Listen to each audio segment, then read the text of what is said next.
Terutama Pak Menteri, karena ini baru juga saya ingin bernostalgia. Kedua itu Pak, orang yang pernah dijanji oleh negara Pak. Kalau yang lain belum pernah dijanji persoalannya. Beda rasanya, beda sakitnya orang pernah dijanji dan tidak pernah dijanji. Beda itu Pak Menteri. Saya ingin pertegas kembali Pak Menteri berkaitan dengan sengkarut tenaga honorer ini.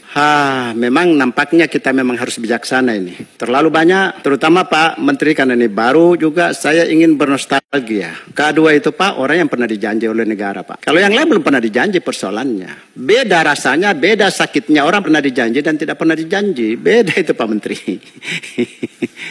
Yang saya mau di sini Pak Bima, Kepala BKN, saya tidak ingin bicara aturan. Kalau aturannya tidak bisa. Pasal nomor Undang-Undang nomor 5 tahun 2014, seluruhnya harus dites dengan betul-betul terbuka, transparan dan segalanya. Tetapi nampaknya Pak, barangkali Pak Menteri, kebijaksanaan. Dan di RDP yang lalu ada satu, apakah benar juga ini, tapi menurut saya benar, tapi bisa juga dipertimbangkan ulang. ASN bertaraf internasional, benar juga dalam konstelasi global. Tapi Mas Anas, pernah saya tanya, bagaimana ASN bertaraf internasional di ujung Binongko yang tidak ada signal, masyarakatnya tradisional, lalu tiba-tiba pegawai yang diangkat di situ dengan sistem internasional yang ditata oleh perguruan tinggi dari Jakarta. Padahal kita melayani masyarakat yang banyak sekali tradisional di pedalaman timur sana, misalkan di Sulawesi, di Papua sana. Lalu tiba-tiba karena sistem merit, karena sistem undang-undang itu,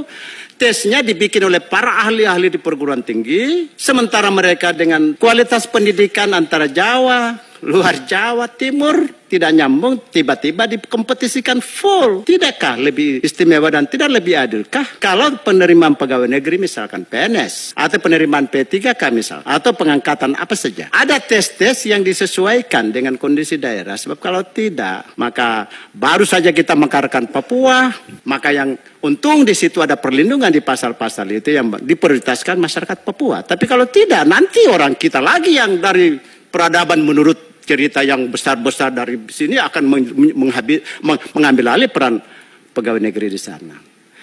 Barangkali Pak yang saya minta, Pak Menteri, adakah secuil kebijakan untuk menyelesaikan K2 dan honorer di Indonesia yang setiap tahun bertambah, tetapi barangkali Pak Menteri, kalau toh tidak bisa kita selesaikan di zaman kabinet sekarang, bolehkah kita bikinkan roadmap penyelesaian buat kabinet berikutnya?